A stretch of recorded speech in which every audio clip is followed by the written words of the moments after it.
শুনছেন the Bong story hub, গল্প শোনার নতুন ঠিকানা। সালটা 1889, লন্ডন শহর। ট্রেন থেকে নামে জনসন। হঠাৎ করেই ওর হাতে আসে একটা চিঠি। চিঠিতে লেখা আছে ইঞ্জিন রুমে আজ গুরুত্বপূর্ণ বৈঠক হবে। জুল ভার্নের ইঞ্জিন রুমে কিসের বৈঠক ডাকা হয়েছে, আর সেখানে কারাই বা উপস্থিত আছে? তারা বাষ্পীয় শহরে গিয়ে কি কি দেখলো? কোন বিপদের সম্মুখীন হলো তারা কি আদৌ বিপদ থেকে ফিরে আসতে পারবে? এইসব প্রশ্নের উত্তর পেতে হলে শুনতে হবে দ্য বং স্টোরি হাবের বিশেষ নিবেদন, অমিত সিংহের লেখা দ্য মিস্টিরিয়াস আইল্যান্ড। কলকাতার গড়িয়া অঞ্চলের বাসিন্দা অমিত সিংহ। জন্ম 2000 সালের 15 ফেব্রুয়ারি। বর্তমানে তিনি একটি বেসরকারি প্রতিষ্ঠানে সেলস অ্যান্ড মার্কেটিংয়ে কর্মরত। ইতিমধ্যে তার লেখা গল্প, ইবুক ও কিছু প্রিন্টেড আকারেও প্রকাশ পেয়েছে। তার বেশ কয়েকটি গল্প বিভিন্ন ইউটিউব চ্যানেলে অডিও স্টোরি এবং অ্যানিমেশন আকারেও প্রকাশ পেয়েছে। এছাড়াও ফেসবুক, ই ম্যাগাজিন ও বিভিন্ন অনলাইন প্ল্যাটফর্মে লেখালেখি করে থাকেন অমিত সিংহ। আমাদের আজকের এই গল্পটি আমরা নিয়েছি 2021 সালে গল্পের আসরের পক্ষ থেকে আয়োজিত স্টিম পাঙ্ক বিষয়ক গল্প প্রতিযোগিতায় মনোনীত কয়েকটি গল্পের মধ্য থেকে। গল্পের শ্রুতি নাট্য রূপদান দিয়েছেন মৃত্তিকা, গল্প পাঠে সৌভিক এবং গল্পের সূত্রধর আমি শুভদীপ। সাল 1889, উত্তর পশ্চিম ইউরোপের লন্ডন শহরে বাষ্পচালিত রেল থেকে নামলেন জনসন। ট্রেনটা কালো ধোঁয়া উড়িয়ে বহু দূরে চলে গেছে অনেকক্ষণ। তার মাথায় থাকা রঙিন পালক লাগানো কালো হ্যাটটা ঠিক করে নিয়ে আকাশের দিকে বেশ কিছুক্ষণ চেয়ে রইলেন। পকেট থেকে সোনার ঘড়িটা বার করে সময়টাও একবার দেখে নিলেন। নীল আকাশে উঠছে বেশ কয়েকটা ফ্লাইং মেশিন। এই শহরের তরুণ ইঞ্জিনিয়াররা বানিয়েছে। জনসন আশেপাশে থাকা মানুষের মুখ থেকে শুনলেন এই অদ্ভুত দর্শন ফ্লাইং মেশিনগুলো প্রাকৃতিক দূষণ নিয়ন্ত্রণ এবং শহরের ওপর নজরদারির কাজে আসছে। এই ফ্লাইং মেশিনগুলোকে বিভিন্ন আকৃতি, রং দিয়ে এমনভাবে বানানো হয়েছে দেখলে মনে হবে বেশ কয়েকটা ভিন গ্রহের প্রাণী আকাশময় ঘুরে বেড়াচ্ছে। এই অদ্ভুত জিনিস বানাতে গিয়ে শহরের কতই ডাস্টবিন যে ভর্তি হয়েছে বিভিন্ন কলকবজায়, এবং তা পরিষ্কার করতে গিয়ে কি যে নাজেহাল হতে হয়েছে শহরের সাফাই কর্মীদের, তা ভাবলেই হাসি পাচ্ছে। এই সব 7-5 যখন সে আকাশের দিকে চেয়ে ভাবছে, ঠিক এমন সময় ওয়েস্ট কোটে একটা টান অনুভব করতেই জনসন দেখতে পেল রোলার স্কেটে করে একজন মানুষ বহু দূরে মিলিয়ে গেল। কিন্তু ওটা যে কে ছিল সেটা ঠিক বোঝার আগেই শহরের মানুষজনের মধ্যে সে হারিয়ে গিয়েছে। জনসন বিকৃত মুখে সেই দিকে বেশ কিছুক্ষণ চেয়ে থাকার পর তার দামি ওয়েস্ট কোটের কোনো রকম ক্ষয়ক্ষতি হয়েছে কিনা তা দেখতে গিয়ে তার পকেটে একবার হাতটা ঢোকালেন এবং তিনি অনুভব করলেন একটা খাম কেউ তার পকেটে গুঁজে দিয়ে গেছে। দ্রুত খামটা খুলতেই যেই এক টুকরো একটা ছোট চিঠি তার হাতে এলো, তা তিনি সাথে সাথে হাতের মুঠোর মধ্যে মুড়ে নিয়ে দ্রুত গতিতে জনহীন স্থান খুঁজতে থাকলেন চিঠিটাকে পড়বার জন্য। এই শহরটাতে তার এই চিঠি পড়াটা যুক্তিযুক্ত হবে কিনা তা একবার ভাবলেন। তারপর একটু সাহস দেখিয়ে পড়লেন। চিঠিতে লেখা রয়েছে, ইঞ্জিন রুমে আজ গুরুত্বপূর্ণ বৈঠক হবে। এই লেখাটা চোখের ওপর ভেসে উঠতেই আনন্দে নেচে ওঠে জনসনের মন। সাথে সাথে পকেট থেকে দেশলাই বার করে তা পুড়িয়ে ফেলে হাঁটা দিলেন ইঞ্জিন রুমের দিকে। জুল ভার্নের ইঞ্জিন রুম। এই শহরের মধ্যে ইঞ্জিনিয়ারদের এমন একটা গোপন সুরক্ষিত স্থান রয়েছে তা প্রশাসনিক কর্মকর্তারা জানেন না। যদি জানতেন তাহলে হয়তো এই ইঞ্জিন রুমের কোনো অস্তিত্ব থাকতো না। মিস্টার ভার্ন হলেন নির্দিষ্ট করা কিছু ইঞ্জিনিয়ারদের নিয়ে গড়ে ওঠা ইঞ্জিন রুমের প্রেসিডেন্ট। তার জিম্মায় রয়েছে বেশ কয়েকটি অবিস্মরণীয় জিনিস, তা তিনি নিজেই আবিষ্কার করেছেন। জনসন বেশ কিছুটা পথ হেঁটে এসে চারিদিকে একবার নজর রেখে ডান দিকের একটা দেওয়ালে চাপ দিলেন। সাথে সাথে বেশ কয়েকটা নাম্বার দেওয়া বোতাম দেয়াল থেকে বেরিয়ে এলো। এইটা হলো ইঞ্জিন রুমের দরজা খোলার পাসওয়ার্ড। পাসওয়ার্ড নির্দিষ্ট সংখ্যা লিখতেই দরজা খুলে গেল এবং ভেতরে প্রবেশ করল জনসন। প্রবেশ করতেই অটোমেটিক দরজাটা বন্ধ হয়ে গেল। দরজা বন্ধ হয়ে যেতেই আর বোঝবার উপায় থাকে না যে এই ইঞ্জিন রুমের অস্তিত্ব আছে। জনসন ভেতরে প্রবেশ করতেই দরজাটা দেওয়ালে পরিণত হয়েছে। ইঞ্জিন রুমের ভেতরে প্রবেশ করতেই দেখতে পেল তার সেই চেনা পরিচিত মুখগুলো। কেবলমাত্র ইঞ্জিন রুমের বৈঠকেই তাদের সাথে দেখা হয় জনসনের, আবার তারা হারিয়ে যায় বৈঠক মিটে গেলেই। জনসন নিজেও থাকে তার নিজস্ব বানানো ল্যাবে, বাকিরাও তাদের নিজস্ব ল্যাবে কাজ করেন হয়তো। জনসন সকলের সাথে করমর্দন করে একটা চেয়ারে গিয়ে বসলেন। মিস্টার জুল ভার্নের ইঞ্জিন রুমের বিভিন্ন আকৃতির গিয়ারগুলোর দাঁত আরেকটা গিয়ারের দাঁতের সাথে এমনভাবে যুক্ত হচ্ছে যা দেখে মনে হচ্ছে ইঞ্জিন রুমের সকলকে একসাথে দেখে তারাও যেন খুব খুশি। ইঞ্জিনের গোঁ গোঁ শব্দটা আবার জনসনের একদম পছন্দ নয়। হঠাৎ এলিনার প্রবেশ ইঞ্জিন রুমে, মুখে একটা অদ্ভুত হাসি। Alina, hi. Hello mister Johnson. কেমন আছেন? খুব ভালো। আপনি কেমন আছেন? ভালো। মিস্টার জুল ভার্ন আমাদের এখানে হঠাৎ কেন ডাকলেন তা জানেন? না, জানি না। আপনার কি মনে হয় কেন ডেকেছে? হয়তো তিনি অদ্ভুত কিছু আবিষ্কার করেছেন বা করবেন, সেই ব্যাপারে আমাদের জানাবেন। হতে পারে। জনসন ও এলিনা দুজনে এই সব ব্যাপার নিয়ে কথা বলছিল। ঠিক এমন সময় জুল ভার্ন প্রবেশ করলেন। তার হাতে রয়েছে রূপোর কারুকার্য করা একটা লাঠি, যা তিনি সযত্নে একটি জায়গায় রাখলেন। মাথার হ্যাট খুলে ফেললেন, ওয়েস্ট কোট আর টাই ঠিক করে নিয়ে সবার উদ্দেশ্যে বললেন, আশা করি সবাই ভালোই আছেন। কেউ সমস্বরে, কেউ মাথা ঝাঁকিয়ে, আবার কেউ সম্পূর্ণ নীরব থেকে সম্মতি জানালো যে তারা সকলেই ভালো আছে। জুল ভার্ন তার ভারী গলায় বলতে শুরু করলেন, আজ আমি আপনাদের এখানে ডেকেছি কেন জানেন? না, প্রতিবারের মতো এবার আমার এই ইঞ্জিন রুমের বিভিন্ন ইঞ্জিন আবিষ্কারের কাহিনী বা ইঞ্জিন আবিষ্কার দেখাতে বা সেই সম্পর্কে পরামর্শ করতে একদমই নয়। আমি আপনাদের এখানে ডেকেছি এক অন্য কারণে, তা আমি ক্রমশ প্রকাশ করব আপনাদের সামনে। আপনারা ততক্ষণ আমার কথাগুলো একটু মন দিয়ে শুনুন। আমি ভেতর থেকে আমার বানানো একটা নতুন আবিষ্কৃত জিনিস নিয়ে আসছি, যা আপনাদের আমার কথাটা বোঝাতে সাহায্য করবে চিত্র রূপায়ণের মাধ্যমে।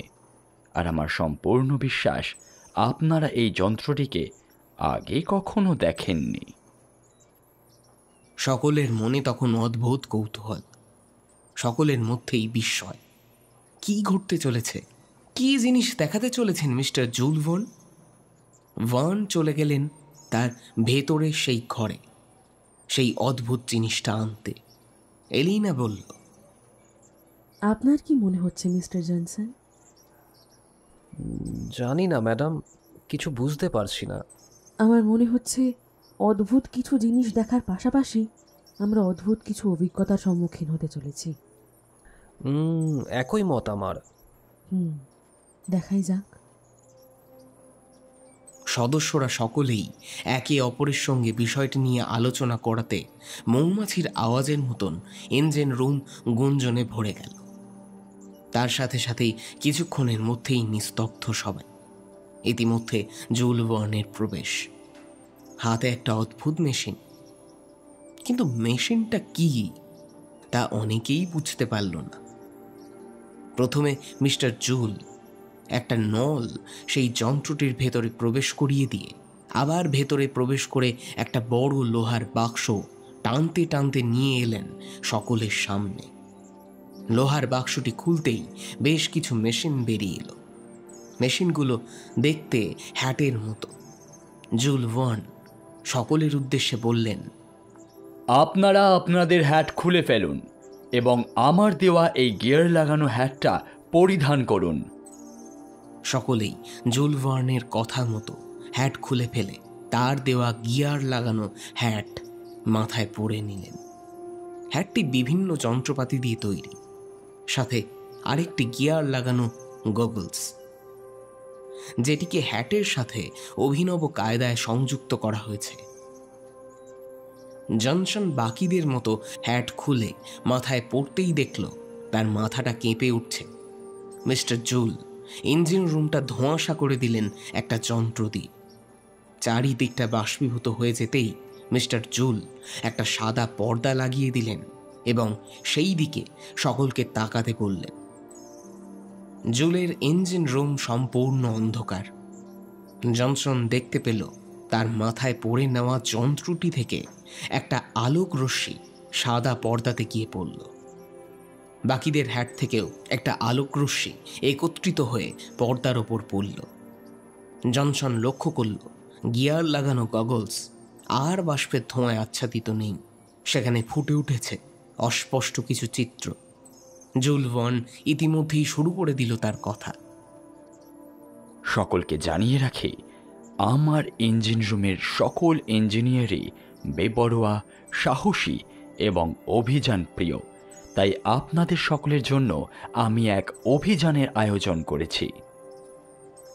জনসনের চোখে তখন ভেসে উঠেছে একটা দ্বীপের ছবি। ছবিটা ক্রমশ অস্পষ্ট থেকে স্পষ্ট হচ্ছে। দ্বীপটা দেখে সে বিস্মিত। দ্বীপের চারিদিকটা জলে পরিপূর্ণ। এছাড়াও দ্বীপটা বাষ্পের মোড়কে মোড়া বলেই অনুমান করা গেল। জুল ভার্নের কথাগুলো মন দিয়ে শুনতে থাকলেন জনসন। আমার আবিষ্কৃত অ্যানালগ কম্পিউটারে তোমরা যে দ্বীপটার ছবি দেখছো, সেটা ইংল্যান্ডের প্রখ্যাত ইঞ্জিনিয়ার কুক রাজত্ব করছে। কুক এই সম্পূর্ণ দ্বীপের একমাত্র অধীশ্বর। দ্বীপের সৃষ্টিকর্তা সেই। তোমরা এই কুককে চেনো কিনা তা আমি জানি না। কুক এই সমাজটাকে অন্যভাবে কল্পনা করতে চেয়েছিল একটা শহর, তার নিজের শহর। কিন্তু এই লন্ডন শহরের কেউই তা মেনে নেয়নি। তবে কুককে কেউ বেশি দিন বন্দি করেও রাখতে পারেনি। কুক গড়ে তোলে তার নিজের শহর, কুক স্টিম সিটি। তোমরা যদি এই স্টিম সিটি অভিযানে যেতে চাও আমাকে জানাতে পারো, আর যারা যেতে চাও না তারাও জানাতে পারো। আমি কিন্তু তাতে কোনো খারাপ কিছু মনে করব না। জুল ভার্ন তার কথা শেষ করল। সকলের মধ্যেই একটা হইচই শুরু হয়ে গিয়েছে। জনসন খুব উত্তেজিত। এতদিন মিস্টার জুল ভার্ন কেবল তার আবিষ্কৃত বিভিন্ন যন্ত্রপাতি তাদেরকে দেখানোর জন্য কখনো ডেকেছে, কখনো তাদের উৎসাহিত করেছে বিভিন্ন যন্ত্রপাতি আবিষ্কারে। কিন্তু এই লন্ডন শহরের বাইরে তারা কখনো পা রাখবে তা তাদের কল্পনার অতীত ছিল এতদিন, যা আজ পরিপূর্ণ হতে চলেছে। জনসন ভেতরে ভেতরে এতদিন এই ব্যাপারটা ভেবে এসেছে যে তারা কি কোনোদিন এই শহরের বাইরে পা রাখবে না। এই শহরে তারা গোপনে গোপনে ইঞ্জিন রুমে ঘুরবে, শুধু নিজস্ব ল্যাবে নিজেদের আবিষ্কার করা জিনিসগুলোকে নষ্ট করবে, তা প্রয়োগ করবে না। এই কল্পনাটা সত্যি তাদের কাছে কষ্টদায়ক ছিল। তারা তো শৃঙ্খল থেকে মুক্ত হতে চায়। জনসনের মতো প্রায় সকলেরই একটা বিরক্তির কারণ হয়ে দাঁড়িয়েছিল এতদিন এই ব্যাপারটা ভাবতে ভাবতে। তাদের এই শহরে লুকিয়ে লুকিয়ে ঘুরে বেড়ানো আর লুকিয়ে লুকিয়ে ইঞ্জিন ঘরে যাওয়া আসা, এই শহরের নজরদারি উড়ন্ত মেশিনগুলো সাহায্যে করা হয় তাও তারা জানে। যেদিন তারা মেশিনের নজরে আসবে সেদিন তাদের বিশাল বিপদের সম্মুখীন হতে হবে তা তারা জানে। সকলেই জুল ভার্নের কথার সম্মতি জানাল। জুল ভার্ন তার তর্জনী তুলে সকলের দৃষ্টি একটা নির্দিষ্ট জায়গায় আকর্ষিত করল। সবার দৃষ্টি সেই দিকে কিছুক্ষণ স্থির হয়ে রইল। পেরহানা বা হাঙরের মতন দেখতে একটি মাছ, তবে ঠিক মাছ নয়, তা কেবল ইঞ্জিন রুমের ইঞ্জিনিয়াররা বলতে পারবে। কিন্তু বাকিরা এটাকে একটা দৈত্যাকৃতি বিশিষ্ট জলজ্যান্ত মাছ ছাড়া আর কিছুই ভাবতে পারবে না। জুল ভার্ন বলল, তোমরা কি এই যন্ত্রটির নাম জানো? জনসন এই জিনিসটা আগে দেখেছিল এবং বহুবার চেষ্টা করেছিল এই যন্ত্রটিকে পরিপূর্ণতা দেওয়ার। তার দুর্ভাগ্য, সে ব্যর্থ হয়েছে। তবে জিনিসটা সম্পর্কে তার বিশেষ জ্ঞান আছে। সে বলল, এইটা সাবমেরিন। জুল ভার্ন আকস্মিক জনসনের মুখে এই কথাটা শোনার পর বেশ প্রফুল্ল হল।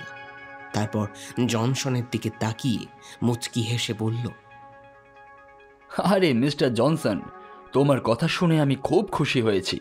তোমার এই যন্ত্রটি সম্পর্কে এতটা জ্ঞান দেখেই বলছি, তুমি কি আগে এরকম কিছু আবিষ্কারের চেষ্টা করেছিলে নাকি?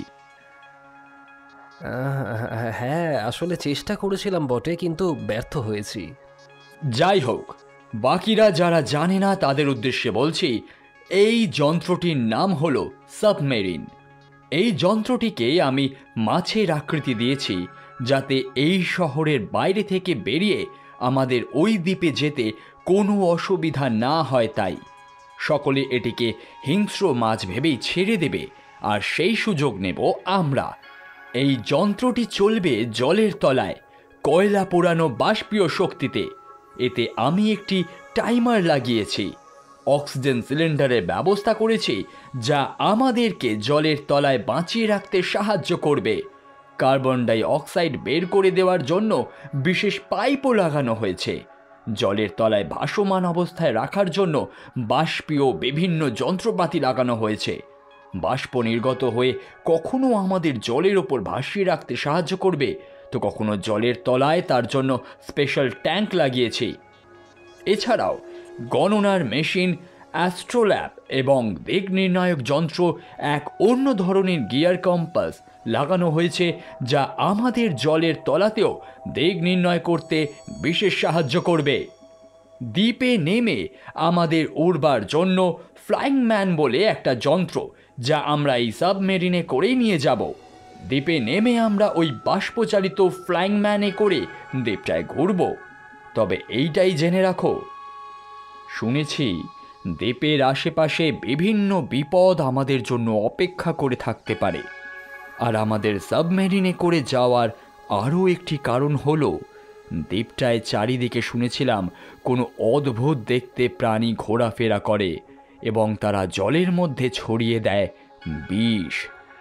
এই কারণে দ্বীপে সবাই পা রাখতে কিন্তু পারবে না।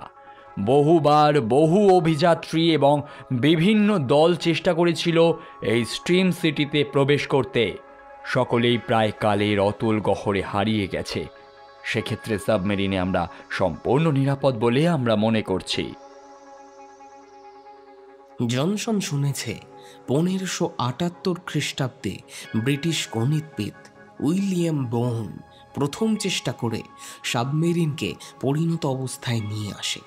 তবে 17তম শতাব্দীতে জেমস ডাচ পলিম্যাথ এবং কর্নেলিয়াস ড্রেবেলে সম্পূর্ণ করেন যন্ত্রটি। আজ সকলে গোপনে টেমস নদীর তীরে এসে উপস্থিত হল। জুল ভার্ন আগেই তার সাবমেরিন নিয়ে উপস্থিত। সকলে একে একে দ্রুত সাবমেরিনের ভেতরে প্রবেশ করল। স্টিয়ারিং ঘুরিয়ে দ্রুত গতিতে চলতে থাকলো সাবমেরিন। সকলের জন্য নরম আসনের ব্যবস্থা করা হয়েছে। তবে তাদের অভিযান শহরবাসীদের নজরে এসেছে। প্রশাসনিক কর্তাদের কানেও কথাটা চলে গেছে এতক্ষণে। তারা লন্ডনে ফিরলে কী বিপদের সম্মুখীন হতে হবে তা কে জানে। তবে কোনো বিপদ ঘটেনি অভিযানের শুরুতে। তবে সাবমেরিন কয়েকশো কিলোমিটার চলার পর বিপদ ঘটল। জুল ভার্ন নিজে ড্রাইভ করছে সাবমেরিনটা, কিন্তু হঠাৎ কাদের আক্রমণে ভীত হয়ে উঠল সকলে। সাবমেরিন ব্যালেন্স হারিয়ে গিয়ে এদিক ওদিক চলছে। কম্পমান সাবমেরিনে কেউ কারোর আসনে স্থির নেই। জুল ভার্ন বাইরের নজরদারির জন্য সাবমেরিনের একটি অংশে কাঁচ লাগিয়েছিলেন।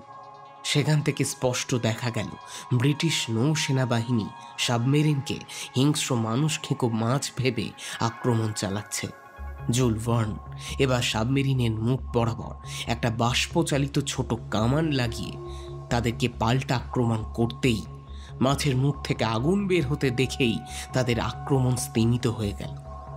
তারা অলৌকিক দৃশ্য ভেবে সেটাকে নিয়ে মাথা ঘামালেন না। জুল ভার্ন তখনই দ্রুত গতিতে সাবমেরিনকে ব্রিটিশ নৌসেনাদের কবল থেকে রক্ষা করলেন। বেশ কিছুক্ষণের মধ্যেই সকলে উপস্থিত হল সেই অদ্ভুত দ্বীপে। মোট 17 জন এবং তাদের ক্যাপ্টেন জুল ভার্ন। তাদের সকলের কাছে অনেক যন্ত্রপাতি রয়েছে। সকলেই তার নিজস্ব আবিষ্কার এখানে নিয়ে এসেছে। জনসন নিজের সঙ্গে নিয়ে এসেছে বিভিন্ন নিত্য প্রয়োজনীয় জিনিসপত্র আর তার নিজের বানানো কয়েকটি অস্ত্রশস্ত্র। জনসন এবং এলিনা একই সাথে সবুজ তরুময় দ্বীপে ফ্লাইং ম্যান বলে জুলের আনা যন্ত্রে উঠতে থাকল। জনসন প্রথম প্রবেশ করিয়েছিল এলিনাকে। ইঞ্জিন রুমের প্রথম মহিলা সদস্য এলিনা।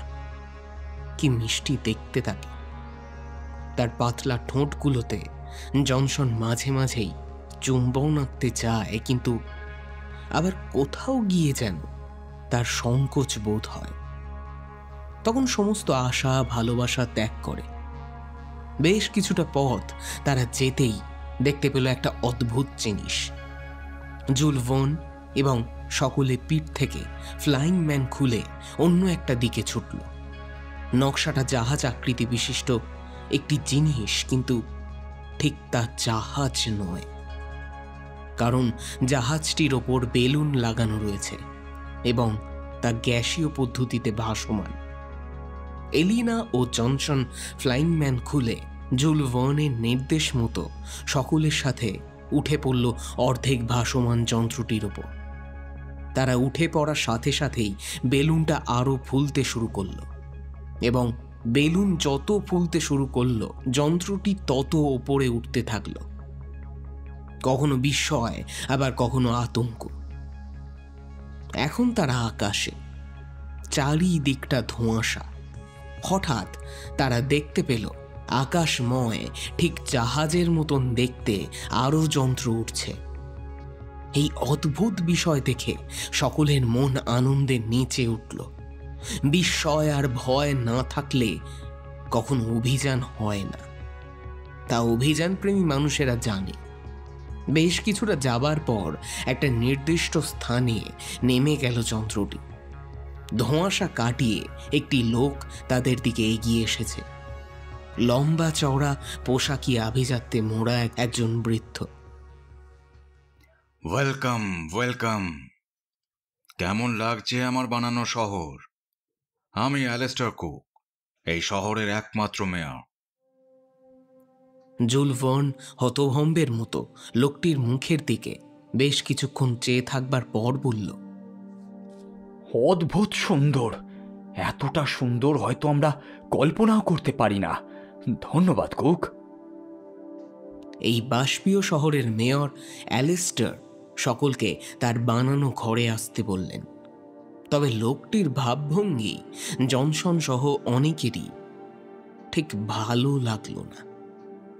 তবে এইটা হয়তো তাদের ক্যাপ্টেন জুল ভার্নের চোখে পড়েনি দেখে এই ব্যাপারটা নিয়ে কেউ আর বিশেষ মাথা ঘামালো না। যাই হোক, ক্যাপ্টেন জুলের নির্দেশ মতো জনসন বাকিদের সাথে চলতে লাগলো। শহরটা যেন একটা অদৃশ্য মায়াজালে ভরা। শহরের অস্তিত্ব আছে, কিন্তু তা আবার নেই। বাষ্পের পরিমাণ এখানে এতটা বেশি যে চারিদিকটা ভালো করে বোঝা যায় না, শুধু ধোঁয়াশা। আকাশের চারিদিকটা এই উড়ন্ত জাহাজে ভরা। সেগুলোকে চালাচ্ছে শহরের মানুষগুলো। এছাড়াও 2-4টে ভিন্ন জিনিস জনসনের চোখে পড়ল। মিস্টার অ্যালেস্টার তার শহর সম্পর্কে বেশ অদ্ভুত কথা বলছিলেন, যেমন এই উড়ন্ত যন্ত্রটা তার নিজের আবিষ্কার। এছাড়াও বেশ কিছু আবিষ্কারের মাধ্যমে সে তার শহর নিজের মতন করে সাজিয়ে তুলেছে।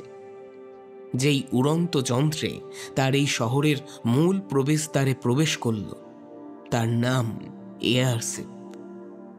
শহরের সকলকে এই যন্ত্রের সাহায্যে উড়িয়ে মূল শহরে নিয়ে আসা হয়। এটি নিজস্ব শক্তির অধীনে বাতাসে অনায়াসে চলাফেরা করতে পারে। শহরটিকে সে একটা অদৃশ্য কাঁচ দিয়ে বন্দি করেছে। এই সুদৃঢ় আবদ্ধ স্থানে জলীয় বাষ্প তৈরি করে তার চাপ ব্যবহারের সাহায্যে তার শহরের বিভিন্ন বাষ্পীয় ইঞ্জিন সে চালায়। এই অদৃশ্য কাঁচ লক সিস্টেম, অর্থাৎ এই শহরের সকলের প্রবেশ নির্ভর করে মিস্টার কুকের অঙ্গুলি হেলনে। তা কেমন লাগছে আমাদের গল্প? ভালো মন্দ যেমনই লাগুক না কেন জানান আমাদের। নিজের কমেন্ট বক্সটা তো আপনাদের জন্যই খোলা। ও হ্যাঁ, সাবস্ক্রাইব করতে ভুলবেন না যেন। দ্য বম্ব স্টোরি হাব, গল্প শোনার নতুন ঠিকানা। বেশ কয়েকটি দিন কেটে গেছে।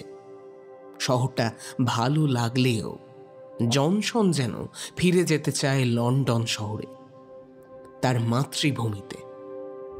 কিন্তু বাকিদের মধ্যে কারোর বিশেষ উচ্ছ্বাস নেই ফিরে যাওয়ার।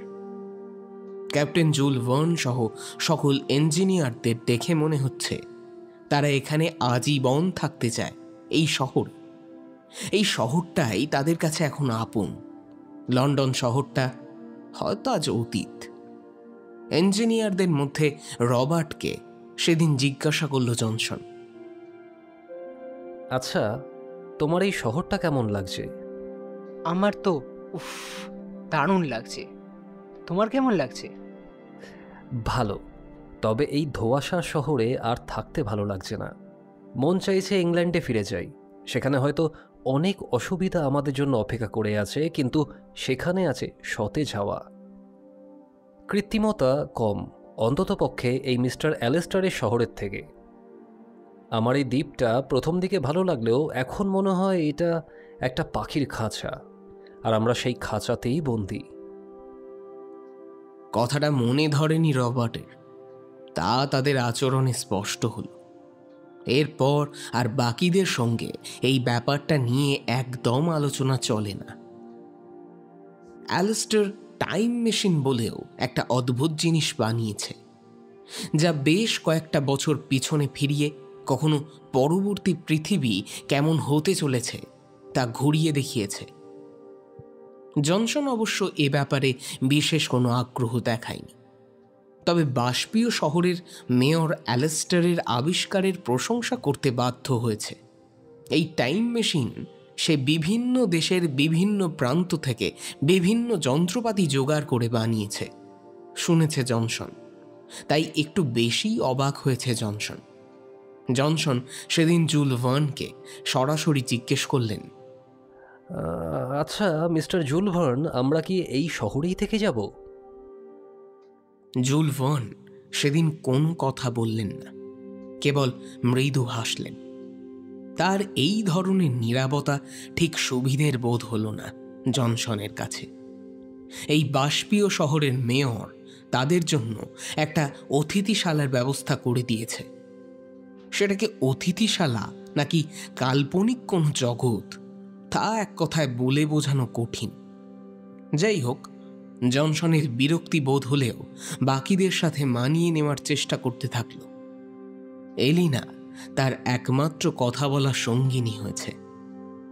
এখানে আসার পর বাকি সদস্যরা সারা দিন শহরটা একবার পাক মেরে আসে ওই উড়ন্ত জাহাজে করে, তারপর ফিরে গিয়ে টাইম মেশিনে করে ঘুরেও আসে অতীতের অতল গহ্বরে, আবার কখনো ভবিষ্যতের অজানা ইতিহাসে।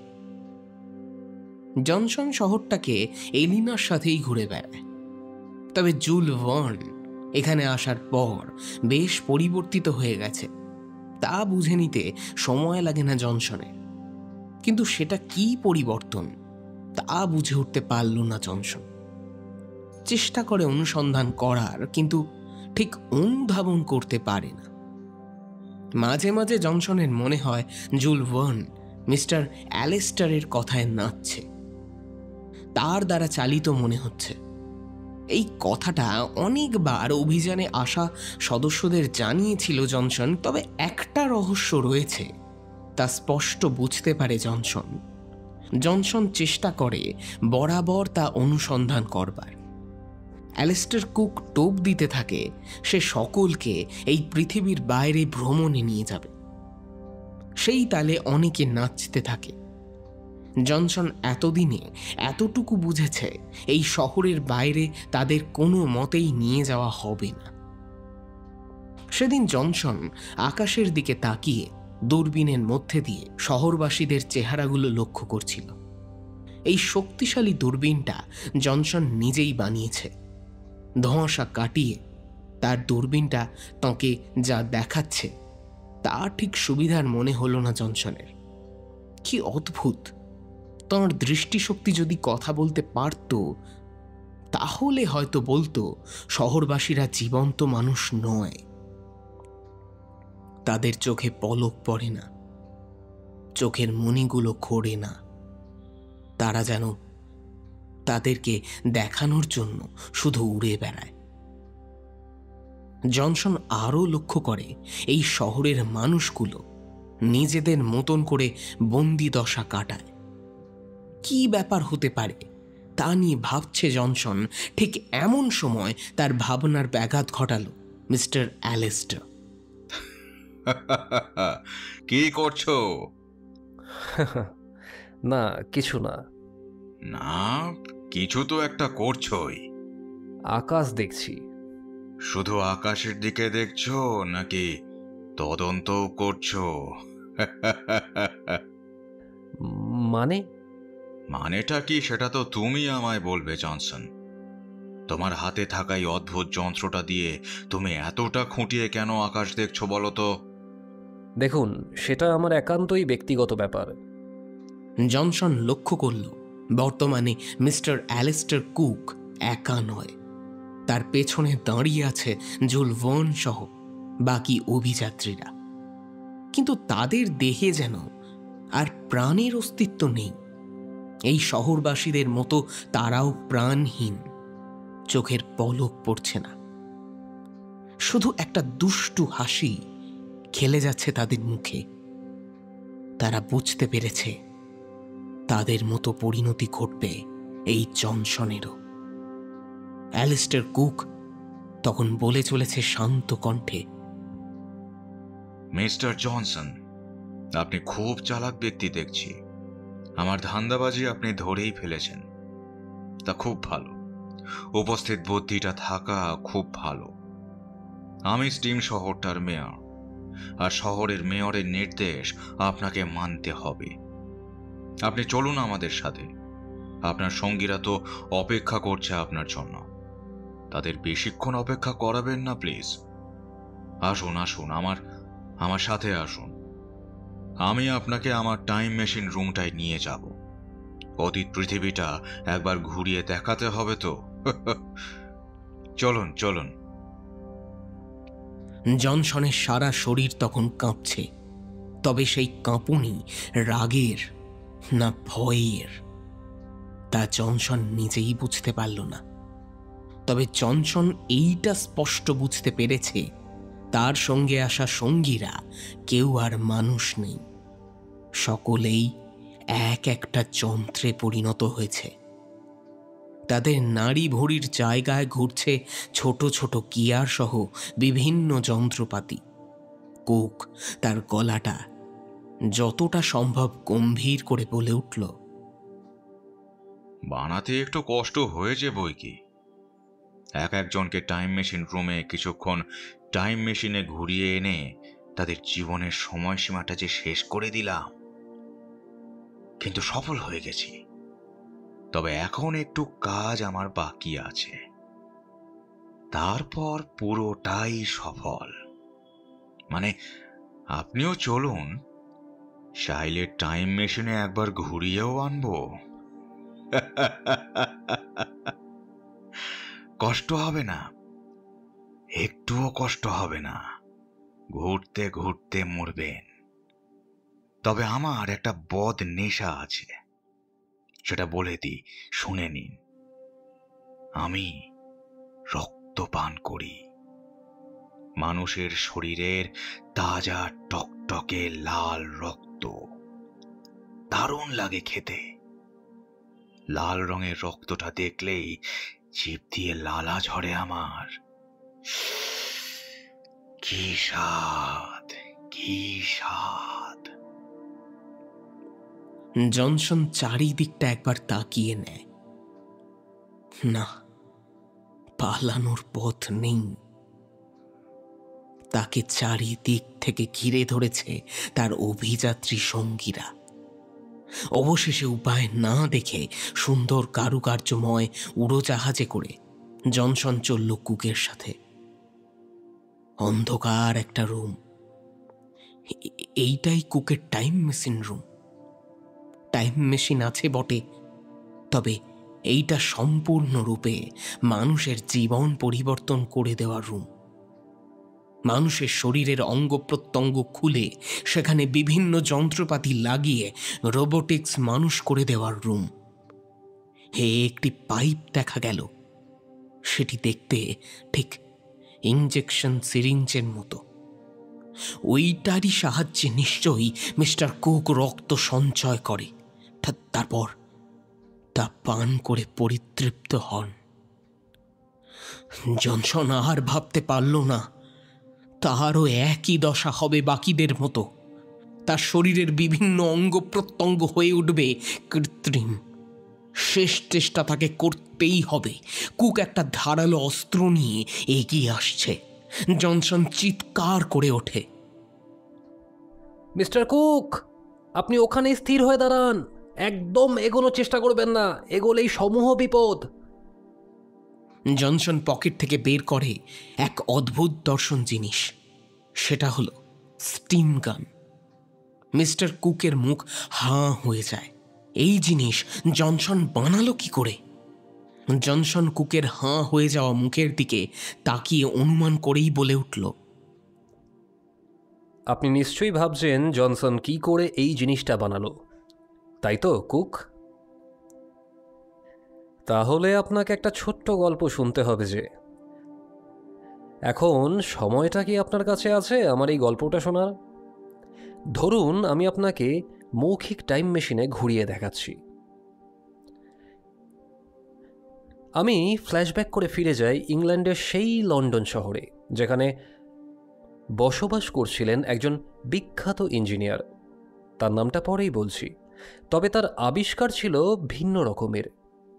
তা হলো বাষ্পচালিত জিনিস আবিষ্কার। একদিন লন্ডনে আয়োজিত ইঞ্জিনিয়ার সম্মেলনে এই ইঞ্জিনিয়ার বলে বসে যে সে লন্ডন শহরকে বানিয়ে ফেলবে স্টিম সিটি, অর্থাৎ বাষ্পচালিত শহর। সবই ঠিক ছিল, কিন্তু সে জীবন্ত মানুষকেও বাষ্পচালিত মানুষে পরিণত করতে চেয়েছিলেন।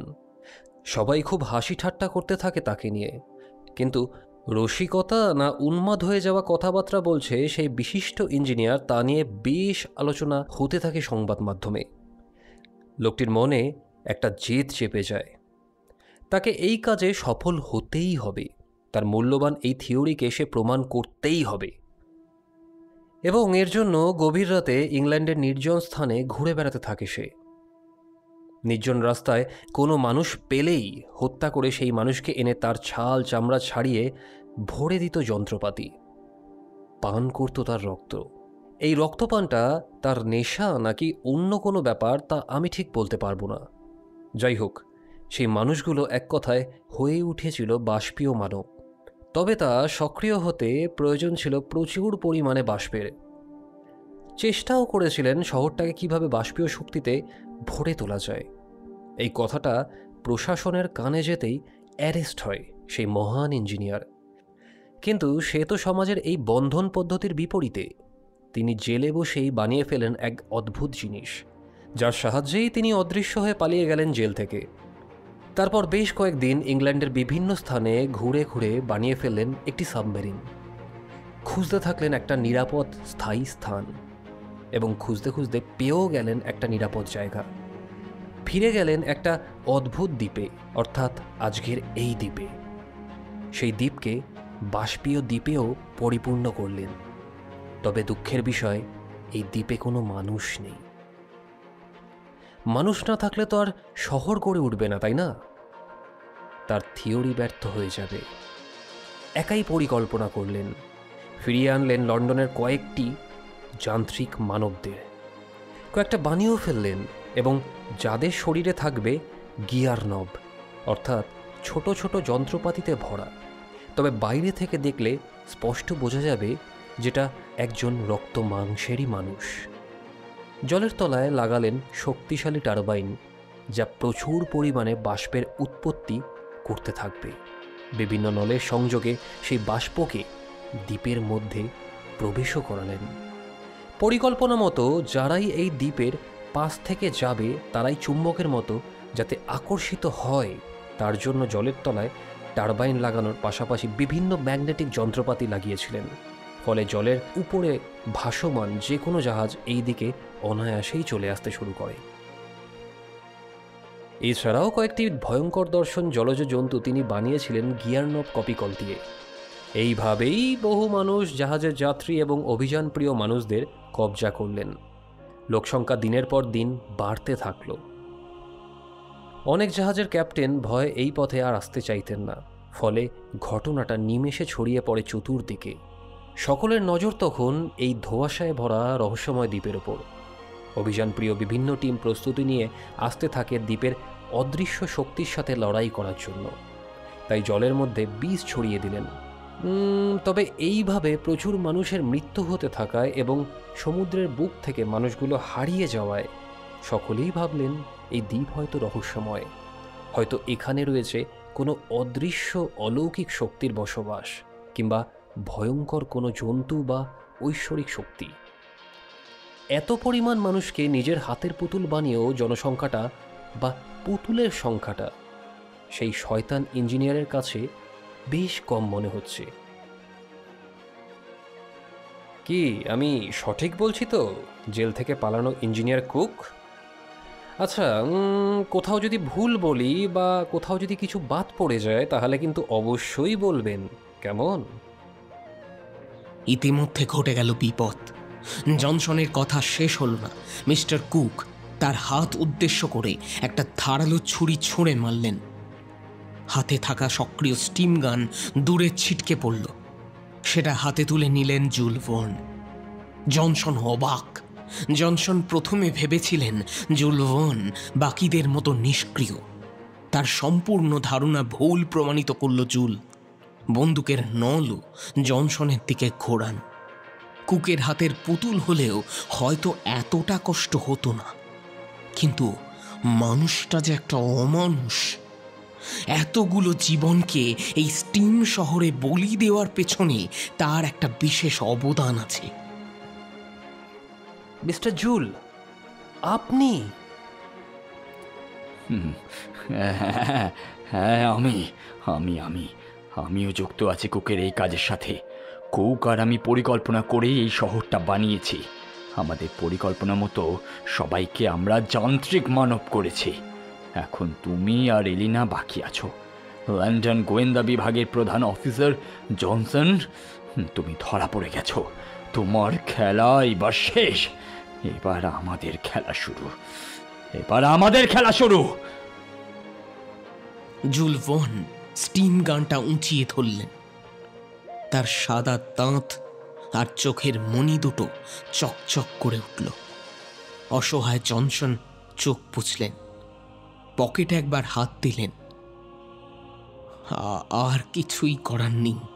হঠাৎ চমৎকার একটা ঘটনা ঘটে গেল। স্টিম গান সুইচ টেপার আগেই এলিনা কোথা থেকে উড়ে এসে স্টিম গান ছিনিয়ে নেয়। জনসনের মুখে তখন মৃদু হাসি। সোনার ঘড়িটা চোখের সামনে মেলে ধরে জনসন বলে উঠল, এবার আমার আবিষ্কৃত বাষ্পচালিত কৃত্রিম মানুষের খেলা দেখো। আর এই যে সোনার পকেট ঘড়ি, এইটা আসলে কোনো ঘড়ি নয়, এইটা একটা রিমোট। পকেটে হাত দিয়েছিলাম সুইচটা অন করার জন্য। কথা শেষ হলো না, চোখের নিমেষে চেন দিয়ে বন্দি করে ফেলল এলিনা দুই শয়তানকে। তারপর তার হাত দুটো বন্দুকের নলে পরিণত হয়ে গেল। এই দৃশ্য দেখে কুক ও জুল তখন রাগে ফুঁসছে। জনসন উৎফুল্ল কণ্ঠে বাকি ঘটনা বলতে শুরু করল। মিস্টার কুক, তুমি যখন জেল থেকে পালিয়ে বিভিন্ন বাষ্পীয় মানুষ বানাচ্ছিলে, তখন থেকে জুল ভার্ন তোমার সেই গ্রাসের শিকার হয়, তাই তো? যদিও জুল ভার্ন মানুষটা কিন্তু ভালোই ছিল, কিন্তু তুমি তার ব্রেন ওয়াশ করিয়েও দাও ভয়ঙ্কর রকমভাবে। তুমি এইভাবে ফাঁদ ফেলে বোকা বানালে যে সে তোমাকেই মহান ইঞ্জিনিয়ার ভাবতে লাগলো। তবে আর এই অন্যায় নয়, আমাদের ইংল্যান্ডের তরুণ ইঞ্জিনিয়ারদের বানানো যান্ত্রিক এলিনাকে নিয়ে যুক্ত হয়ে গেলাম এই ইঞ্জিন রুমের টিমে। ব্যাস, বাকিটা তো আর বলার কিছুই নেই, আর বলার দরকারও নেই। যাই হোক, চলুন, আপনাদেরকে আবার জেলে ফিরতে হবে যে। চলুন চলুন। আকাশে তখন একটা অদ্ভুত আওয়াজ। আকাশে থাকা এয়ারশিপ থেকে ব্রিটিশ সেনাবাহিনী নামছে অ্যারেস্ট করতে এই দুই শয়তানকে। তাদের এইটা অনেক বড় মিশন ছিল, যাতে তারা সফল, জনসন ও এলিনার হাত ধরে। জনসন একবার শেষবারের মতো তাকিয়ে দেখল সেই অসহায় অভিযাত্রীগুলোকে, যাদের চোখের পলক পড়ছে না।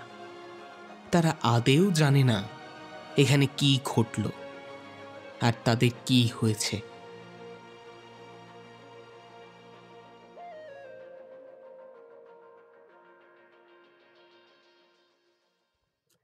দু 29 আগস্ট।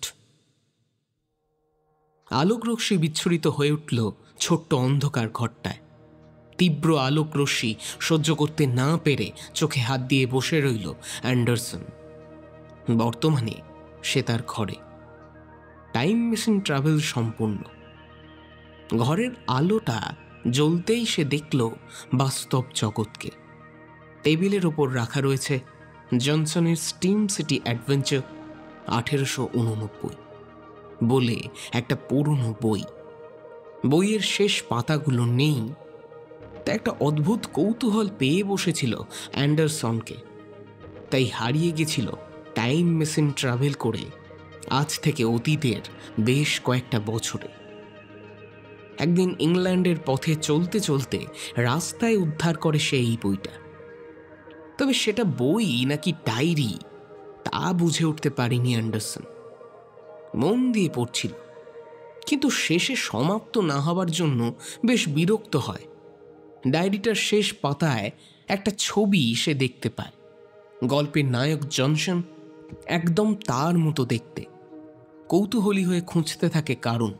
ছবিটা তার বাবাকে দেখায়। তার বাবা বিস্মিত হয়ে বলে, অ্যান্ডারসন, তুমি এই ছবি কোথায় পেলে? অ্যান্ডারসন সমস্ত ঘটনা খুলে বলে এবং গল্পের সংক্ষিপ্ত বর্ণনা করে। তার বাবা তাঁকে জানায়, জনসন হলো আমাদের বংশের সাহসী অভিযান প্রিয় পূর্বপুরুষ, যিনি বিভিন্ন অ্যাডভেঞ্চার করেছেন এবং নিজের হাতে সেই বর্ণনা লিপিবদ্ধ করে গেছেন। কিন্তু দুঃখের বিষয়, তিনি কোথায় হারিয়ে গেছেন কেউ জানেন না। তবে শোনা যায় তাকে কারা যেন ইংল্যান্ডের লন্ডন শহরের পথে হত্যা করেছিল। তার বেশ কয়েকটা আর অদ্ভুত অ্যাডভেঞ্চারের বই আমাদের একজন পূর্বপুরুষের কাছে। আমিও তোমার মতো পথে তার আর একটা অ্যাডভেঞ্চারের বই পেয়েছিলাম। অ্যান্ডারসন আর অপেক্ষা করেন। তার নিজের হাতে বানানো টাইম মেশিনে করে ঘুরে এসেছিল 1889 সালের ইংল্যান্ডের পথে। দেখতে পেয়েছিল তার মতো দেখতে তাদের সেই পূর্বপুরুষ জনসনের মৃতদেহ। কেউ তাঁকে হত্যা করেছে। জনসনের হ্যাট, ওয়েস্টকোট তাড়াতাড়ি পরে নেয়। সামনেই দেখতে পায় বাষ্পচালিত ইঞ্জিন। উঠে পড়ে। হঠাৎ পকেটে হাত পড়তেই দেখে একটা কাগজ। তাতে লেখা ওরা রক্তপিপাসু, ওদের কাছ থেকে সাবধান। আমার এই অ্যাডভেঞ্চার সফল হলো না শেষ পর্যন্ত, তবে আমার আবিষ্কৃত এলিনা বলে যান্ত্রিক মানবীকে নিয়ে ওদের সাথে লড়াই করাই যেতে পারে। অ্যান্ডারসন সমস্ত ঘটনা পড়ে এবং সেই লেখাতেই জনসনের ল্যাবের ঠিকানা উল্লেখ থাকায় সেখান থেকে উদ্ধার করে এলিনাকে। কিন্তু কারা কেন মারল কিছু বুঝে উঠতে পারে না। তবে জুল ভার্ন বলে কারোর ইঞ্জিন রুমের ঠিকানা পায়। সেই রুমের সন্ধানে পথে বের হন। সেই সূত্র ধরেই রোলার স্কেটে করে কেউ তার পকেটে দিয়ে যায় একটা কাগজ। সেই মতো পথ চলতে থাকে অ্যান্ডারসন। ব্রিটিশ সেনাবাহিনীকেও পাঠানো হয় এই ব্যাপারে একটা তথ্য। তবে অ্যান্ডারসন যে জনসনের ভূমিকায় অভিনয় করল তা ওদের জানায়নি জর্জ। তবে জনসনকে হত্যা করেছিল কারা সেই রহস্যের সমাধান করতে পারে না জনসন। তবে তার পূর্বপুরুষ জনসন আজ জয়ী। অ্যান্ডারসন সেই জয় ছিনিয়ে এনেছে। গল্পের পাতাগুলো তার পরাজয়ে শেষ হয়ে যায়নি, শেষ হয়েছে একটা সফল অভিযানে। অ্যান্ডারসন মৃদু হাসে। এবার তাকে জনসনের আরও একটা অভিযানে হারিয়ে যেতে হবে, যে তারিখ নির্ধারণ করে আবার অ্যাডভেঞ্চার করতে হবে তাঁকে। জানতে হবে জনসনের আসল মৃত্যু রহস্য।